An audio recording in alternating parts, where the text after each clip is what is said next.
keutamaan berkumpul siwa sampean berusi Bapak Ustad. Sementara rak telu julu. Si pertama ino dengan Imam Al-Ghazali ini. Si pertama belajar dan mengajar. Si kedua memberikan manfaat bagi manusia yang lainnya. Terus si ketelu mampu mengajarkan adab kepada orang lain. Pokok intinya hal-hal baik itu lebih afdal dilakukan daripada menyendiri.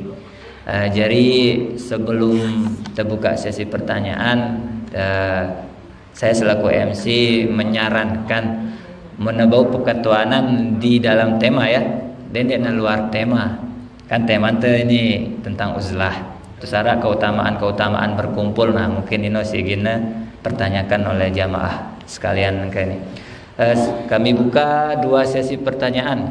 Pertama dari media dan jamaah sekalian, mungkin dari jamaah dulu. Silakan. Waalaikumsalam warahmatullahi wabarakatuh. Pertanyaan Ustaz terkait dengan uzlah. Pada satu perkumpulan niki kan zaman sekarang ini kita berbeda paham, berbeda akidah, macam-macam ini.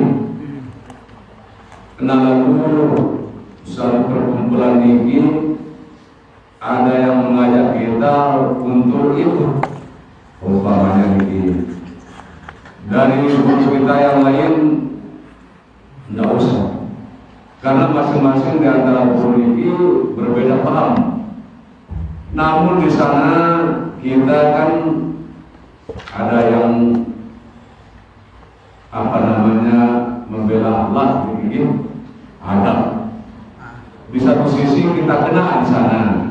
Mana yang kita pilih di antara satu ini, kita beruslahkah ataukah kita membela akhlak atau masalah akidah ini? Aneh ini itu ada yang dulu ini. Terima kasih. Assalamualaikum warahmatullahi wabarakatuh. Waalaikumsalam warahmatullahi wabarakatuh. Arak Malik. Sila aneh. Bang Mik paman arak. Kau.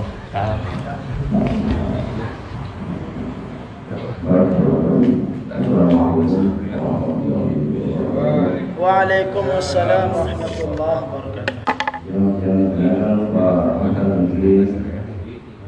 Ciri-ciri orang lain itu seperti apa? Dan yang kedua, apa yang dimaksud dengan kapal? Terima kasih. Wassalamualaikum warahmatullahi wabarakatuh. Waalaikumsalam warahmatullahi wabarakatuh. Waalaikumsalam warahmatullahi wabarakatuh. Sinina mungkin Sinina. Silakan jemaah Sinina. Nadia. Ayo nanti ngangkat tangan baru. Mukhtaruddin. Mari. Ayo baru muncul ini di Jakarta. Ayo. Dengan media Ra. Oh nak kemudian dah. Nih Safatul Zamzami dulu. Dengan tinah beliau kata. Mik dia nyampe. Assalamualaikum warahmatullahi wabarakatuh. Waalaikumsalam warahmatullahi wabarakatuh. Mengenai pembahasan Islam, sempat dijelaskan dari awal bab Islam sampai saat ini yang menyebabkan seseorang untuk beruzlah sebagian besar adalah lingkungannya. Kemudian pertanyaan saya, apakah ada faktor-faktor yang menyebabkan seseorang harus beruzlah itu dari dalam diri sendirinya? Misal sifatnya seperti apa atau bagaimana sifatnya yang harus dia beruzlah. Terima kasih. Assalamualaikum warahmatullahi wabarakatuh. Waalaikumsalam. Yang pertama,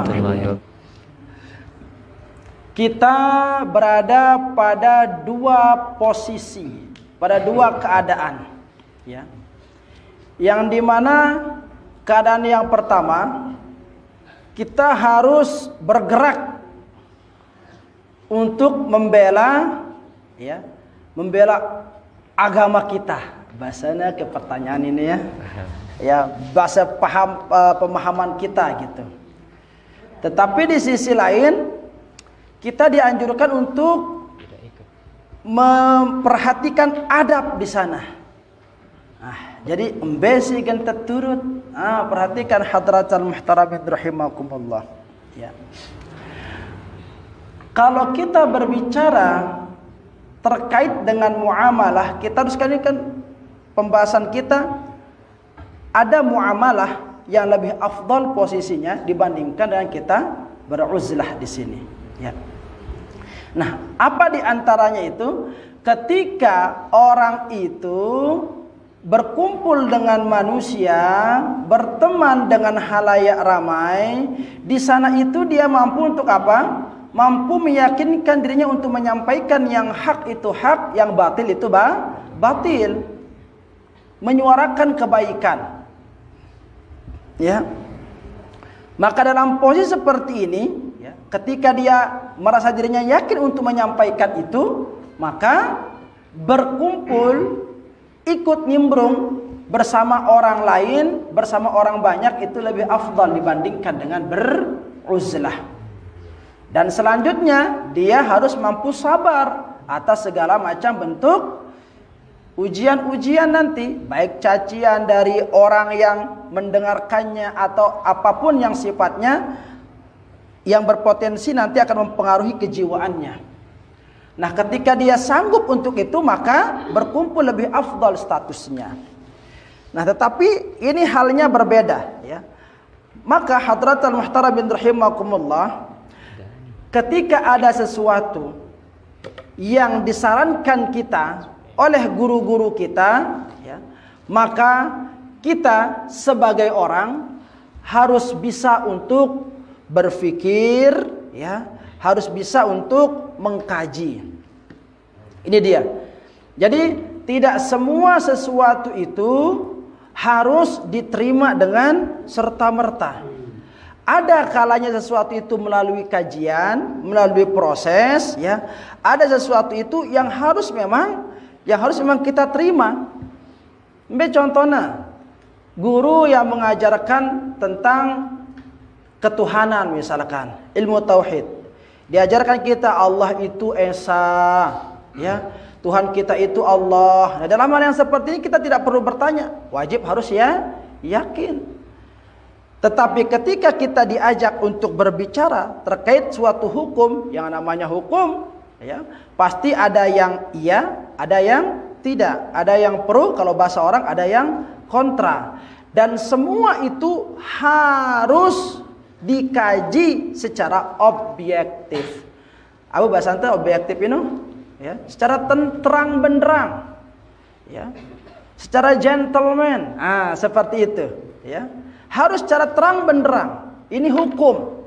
Kalau hukum itu harus dibicarakan dengan jelas, terperinci, dan sesuatu yang kita anggap belum jelas berhak untuk kita meminta kejelasan di sana, ya.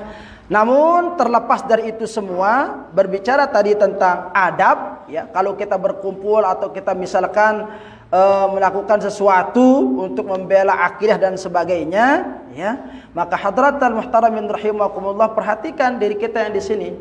Tadi catatannya seperti itu, ya. Catatan seperti yang tadi itu. Kalau Anda berkumpul, ikut nimbrung bersama orang banyak, lalu bisa mempengaruhi sesuatu yang tidak baik dengan kebaikan yang ada pada diri Anda, maka berkumpul lebih afdal. Tetapi jikalau Anda memilih untuk berkumpul, namun pada posisi Anda yang akan terpengaruhi oleh orang yang kita datangi itu, sehingga membuat kita jauh dari target-target atau tujuan-tujuan kemuliaan kebaikan kita untuk mengajak orang mengingat Allah Subhanahu wa taala, jauh dari itu semua, atau dalam kata arti kita yang akan terpengaruhi oleh orang lain, maka dalam posisi seperti ini uzlah lebih afdal. Ya, tinggal kita yang mengetahui diri kita, ya. Tinggal kita yang mengetahui posisi diri kita, ya. Maka perlu didasari diri kita dengan ilmu dulu, ya, agar bisa menyampaikan yang benar itu benar, yang salah itu salah. Jangan sebaliknya, yang salah kita pelintir menjadi benar, yang benar digoreng-goreng menjadi salah. Ini dia. Yang perlu belajar seperti itu, ya. Hadirin hadirat dan muhtaramin rahimakumullah. Tetapi kalau berbicara tentang akidah, orang yang mau mengganggu akidah kita, ya, mengganggu akidah kita, keyakinan kita, kalau kita merasa akidah kita ini benar, ya, maka bela dia. Jikalau ada orang yang ingin mengganggu akidah kita, seperti itu, ya. Ada yang ingin mengganggu akidah Anda, ya bela dengan semampu kita, ya. Kalau orang melihat kemungkaran, maka cegahlah dengan tanganmu. Kalau nggak mampu dengan tanganmu, lisanmu. Kalau nggak mampu dengan lisanmu, dengan hatimu. Artinya dengan ikut membenci pekerjaan itu. Maka itulah selemah-lemah iman. Nah, ini dia hadratan muhtaramin rahimakumullah. Tetapi ini ketika kita berbicara dengan kemungkaran yang sudah jelas-jelas mungkar begitu, ya. Orang ingin memerangi kita gara-gara kita berakidah seperti ini. Orang ingin memerangi kita misalkan, oh mati-matian kita bela. Kalau kita bisa pakai tangan, pakai tangan. Kalau nggak bisa pakai tangan, pakai lisan. Nggak bisa pakai lisan, pakai hati. Pilihannya cuma 3 itu saja. Seperti itu, ya. Nah, yang rasa paham ya terkait dengan jawaban pertanyaan yang pertama tadi. Terus pertanyaan yang kedua, ciri-ciri orang alim, ya. Apa ciri-ciri orang alim itu, ya? Hadratan muhtaramin rahimakumullah. Siaran dengan alim ini pewaris para nabi. Innal ulama warasatul anbiya. Siaran dengan alim ini dengan memberikan contoh, orang yang memberikan pengajaran sesuai dengan apa yang dicontohkan oleh baginda Rasul sallallahu alaihi wasallam. Karena orang alim itu adalah pewaris daripada nabi, ya. Maka ketika ada orang yang dikatakan sebagai orang alim tetapi tutur bahasanya tidak mencerminkan Rasulullah, tidak bisa dikatakan orang alim. Ada orang yang dikatakan sebagai orang alim tetapi perbuatannya tidak mencontohkan akhlak baginda Rasul, maka tidak bisa dikatakan orang alim. Ada orang yang dianggap sebagai orang alim tetapi mengajarkan syariat, mengajarkan agama tidak sesuai dengan apa yang datang dari Rasulullah, maka tidak bisa dikatakan orang alim. Tiba-tiba arah dengan para wali, dengan alim, logona dia dengan uang solat, ya. Dia nolak solat, dia wajib. Nolak puasa, dia wajib, ya. Yang penting berzikir selesai. Nah, mengajarkan syariat, lagu dia pada syariat si datang lekan nabi. Maka orang yang seperti ini tidak bisa dikatakan orang alim, ya. Dan kalau mau bertanya lagi tentang kewalian, siapa para wali Allah itu? Ya, jelas dalam Al-Quran dikatakan inna awliya Allahi la khaufun alaihim wa la hum yahzanun. Jadi ciri-cirinya waliullah itu 2. La khaufun alaihim, dan wah takut. Dan wah takut dari saya, dan wah takut dari manusia. Ya. Ketika dia menyuarakan kebenaran, diancam, langsung takut. Berubah onuna, berubah hukumnya. Ini belum dikatakan wali. Ya. Belum dikatakan wali. Walahum yahzanun, dan yang namanya wali itu tidak pernah sedih. Ya. Dia diuji oleh Allah dengan dihadirkan orang-orang yang mencacinya, yang memakinya, lemah angannya melebar dakwah, lemah angannya menyampaikan kebenaran. Ini bukan wali yang seperti itu, ya. Nah, jadi orang alim itu pewaris para nabi. Maka ketika orang itu mencontohkan dan mengajarkan sesuai dengan apa yang datang dari nabi, baik dari ilmu syariatnya, ilmu tauhidnya, ilmu akhlaknya, maka itulah orang alim. Seperti itu. Namun jika ada orang yang dikatakan sebagai orang alim tetapi tidak mencerminkan syariatnya Rasulullah, tidak mencerminkan akidahnya Rasulullah, tidak mencerminkan akhlaknya Rasulullah, dia pantas teparan dengan alim. Daka aja sorban ngeros misalkan, meskipun brewoknya lebat misalkan, dia bau, meskipun suwe tinggal di Arab misalkan, tidak bisa. Iya. Jadi ya orang alim itu adalah pewaris para nabi yang mengajarkan segala sesuatu yang datang dari Rasulullah sallallahu alaihi wasallam. Terus mengenai kafarat mungkin nanti kita akan bahas di pembahasan fikih ya, kafarat. Lanjut ke pertanyaan yang terakhir tadi. Dari selama kita berbicara tentang uzlah, penyebab-penyebab uzlah itu kan faktor-faktor lingkungan ya, faktor lingkungan. Kira-kira ada tidak dari faktor pribadi yang mengharuskan kita untuk uzlah ya, yang mengharuskan kita untuk uzlah. Perhatikan hadratul muhtaramin rahimakumullah. Uzlah itu mengasingkan diri atau menyendiri ya, itu dilakukan ketika apa? Ketika seseorang itu sudah tidak sanggup atau tidak siap berhadapan dengan keadaan masyarakat yang jauh dari mengingat Allah Subhanahu wa taala. Maka dibutuhkan mengasingkan diri di sana. Untuk apa? Untuk menghindarkan diri agar tidak terpengaruh dengan pemikiran orang-orang yang seperti itu. Contoh Rasulullah sallallahu alaihi wasallam beruzlah kemana? Ke Gua Hira. Kenapa beliau melakukan uzlah seperti itu? Karena sudah tidak sanggup melihat keadaan masyarakat Arab pada waktu itu. Khamr jadi kebiasaan, jadi kebanggaan khamr itu. Jadi lamun ada bertemu wajib sedaang ya dijamu dengan khamr. Lamun kande teh, kopi seperti itu ya. Lamun di Arab, lamun di zaman jamu si khamr belum istimewa namanya. Nah, setelah itu apa terus? Perjudian, peperangan, pembunuhan, penindasan kepada yang lemah, ya, hinanya martabat wanita pada waktu itu, ya, dan seterusnya. Ini yang membuat Rasulullah tidak nyaman dalam kehidupannya, tidak betah, tidak tenang, sehingga memilih untuk menyendiri. Agar apa? Agar tidak terpikirkan lagi dengan keadaan yang seperti itu. Karena merasa apa? Karena merasa tidak sanggup untuk menghadapi mereka.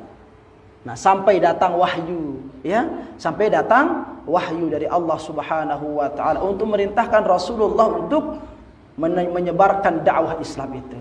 Nah, itu dia hadratul muhtaramin rahimakumullah. Nah, kalau misalkan dari diri pribadi kita, ya, kalau dari diri pribadi kita, maka justru kita disarankan untuk apa? Mencari teman, bukan tambah menyendiri. Bahayanya kalau kita punya masalah, lalu kita pendam sendiri, justru tidak akan mendatangkan solusi.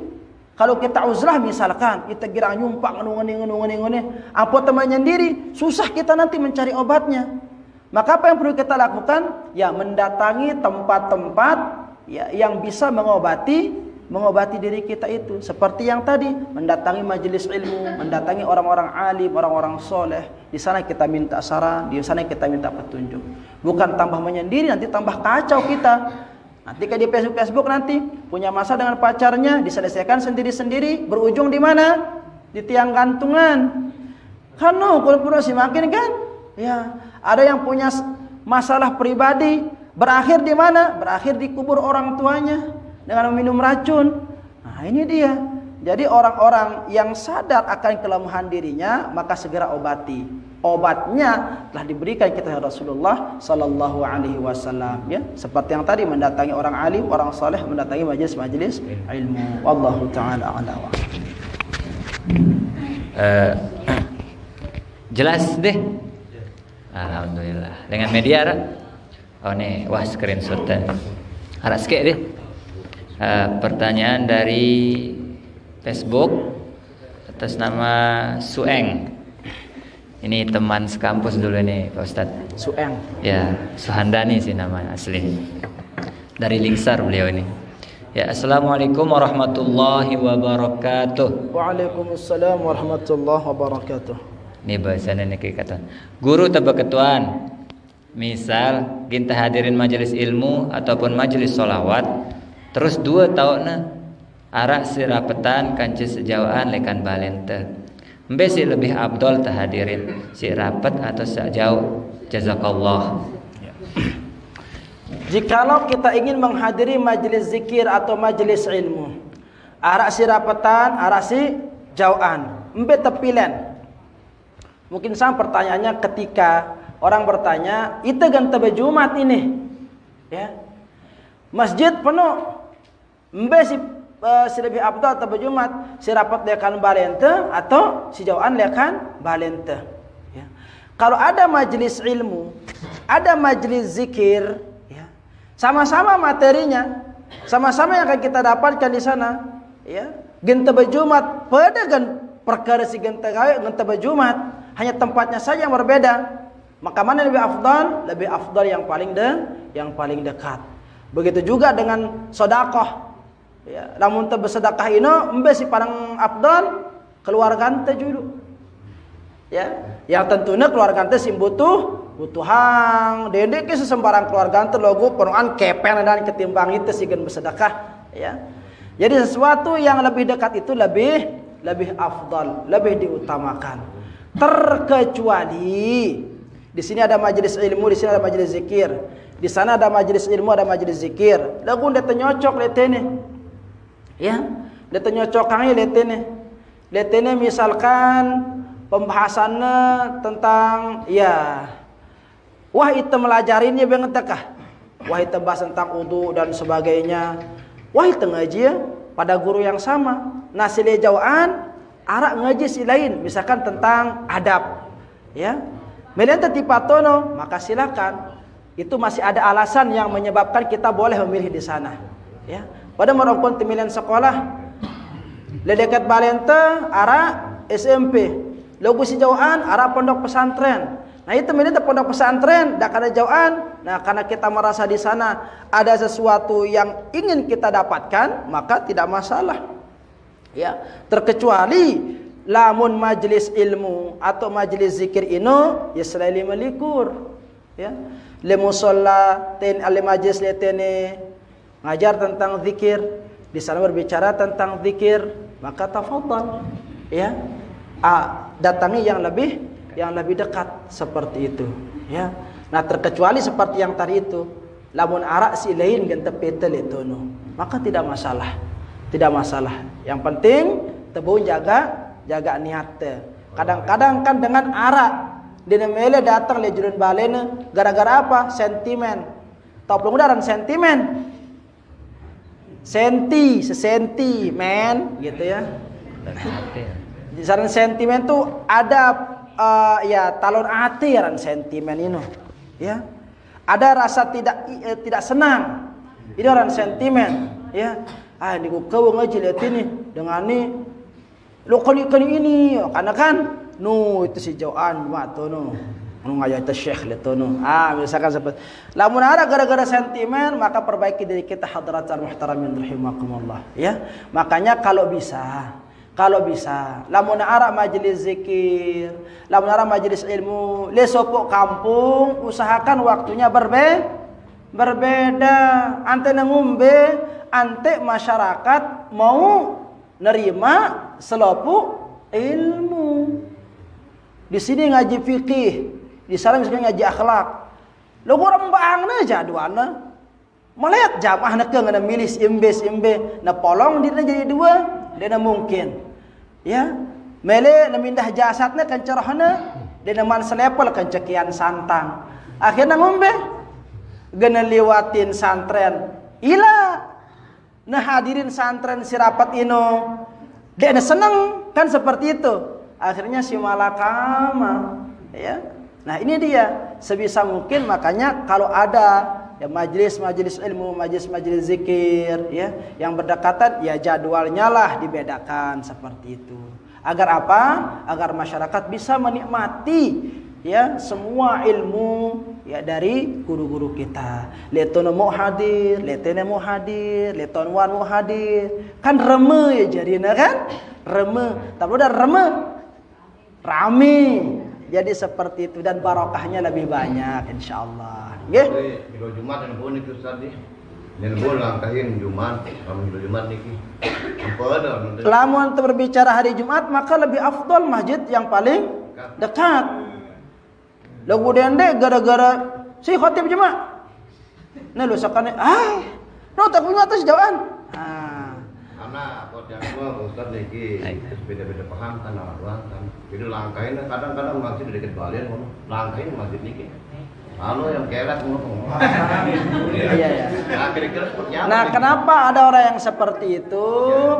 Kemungkinan penyebabnya pertama ya tidak atau belum sampainya ilmu tentang keutamaan terkait dengan masjid yang terdekat yang lebih afdal. Mungkin ilmu belum sampai ke sana. Ya, maka perlu disampaikan. Yang kedua, kemungkinan ada hajat atau kebutuhan dari masyarakat ya atau dari individu yang ketika dia harus memilih untuk Jumatan di tempat yang lebih jauh itu. Loh kan dia tenau iya kan? Dia tenau iya kadang-kadang itu sendiri sih langsung bersuzon kepada orang. Nih lu sekali ini nih wahbe berjumat di masjid nah misalkan seperti itu. Ya kecur diri. Kadang-kadang kecur ini. Nah, jadi seperti itu ya. Nah, tetapi sekali lagi kalau berbicara tentang afdaliyat ya yang lebih utama, maka sudah jelas masjid yang terdekat itu yang lebih utama untuk dihadiri, baik sholat 5 waktu, sholat Jumat dan sebagainya. Kan tiang girang tiang sholat dah di masjid Sijauan, ya. Terus apa perlu udah keranti tiang? Nuju ustaz ini wah beku kita sholat Jumat di masjidna, amna gantian khotib dina wah tiak berjumat detina bangumbe nu angkun ti teh jadi khotib endah kan? Nah jadi seperti itu. Ya. Jadi kemungkinan seperti itu ada hajat ya dari seseorang yang kita tidak tahu yang menyebabkan orang tersebut harus Jumatan di tempat yang lain ya. Nah, kita sebagai orang yang mengetahui apalagi telah belajar adab sebisa mungkin untuk menata hati, tetap berusaha untuk husnuzon terhadap segala sesuatu keadaan atau peristiwa yang Allah hadirkan dalam kehidupan kita. Nggih. Sampai ini pengajian pada malam ini. Lalu sebelum tertutup, mari biasa sila bareng-bareng membaca sholawat yang dalam hal ini akan dipandu langsung oleh Saudara Muhammad Khairul Miswari SPD. Kepada beliau dipersilakan.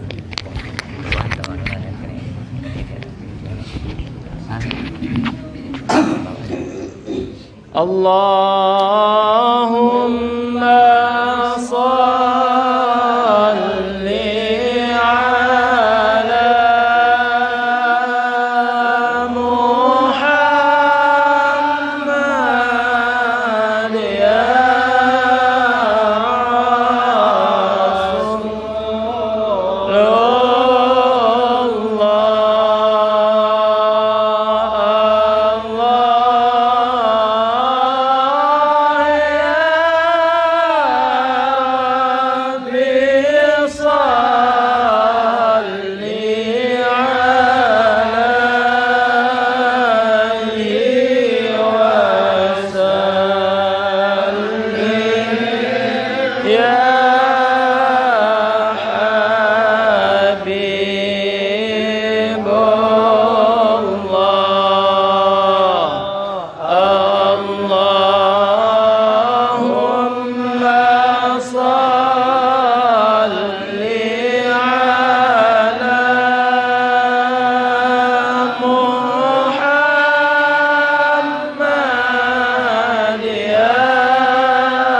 Ya